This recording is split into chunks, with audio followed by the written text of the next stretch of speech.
So we're at the final spot. Let's do the last graph, and we're just going to graph legacy design. We're going to go down to histogram, and we're just really going to do a simple histogram. I'm going to use the weighted least squares resid. Maybe I want a normal curve in there. I'm not sure if it's in the other one or not. But it looks pretty good there. Let's go through and modify it just like we did that last one. So this one we didn't really change the chart size. We did do a couple things here. We went and changed that to 11s, I believe.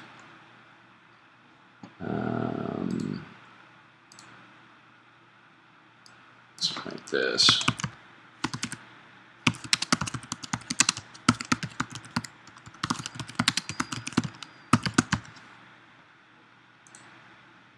Let's fix that scale. So go up here, edit, select x-axis, get rid of the 5s there and put 1s in.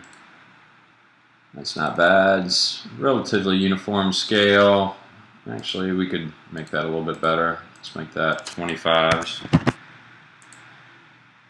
Apply that there. Make them 11s. And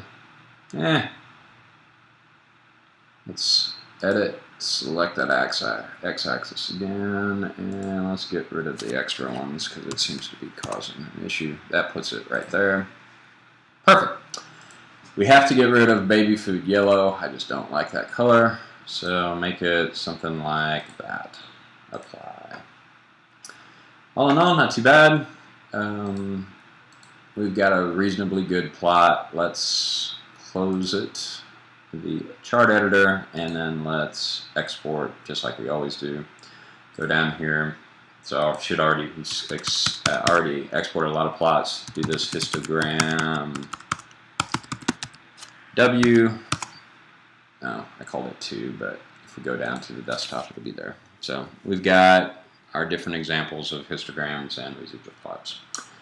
So all being said, we have everything that we need to do here. We've got all those sources, and we're pretty much done with the statistical package. I'm going to save this now.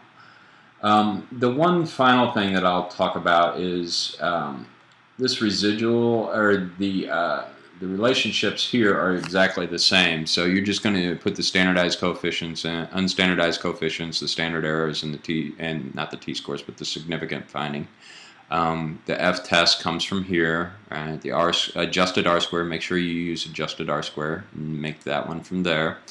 That's pretty much it. So with that being said, if as you get to the end of lesson 14, you have gone out, collected a lot of data, focused that down into a, while not completely interesting dependent variable, it is one that's somewhat useful in thinking about this project. You've created or captured a couple, 4 different independent variables. You've ran those. You express those as plots, and you ran them. You got a standard OLS regression set of estimates and a weighted set of estimates that control for missing data. And you assess these in terms of the linear regression assumptions. And if you've done all those things by the end of this one, you'll be complete.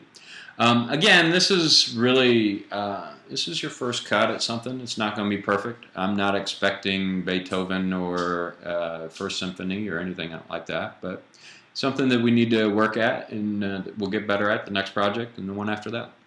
So if you've gotten to this point, start putting everything together, writing it up, and we should be in good order. Okay, great.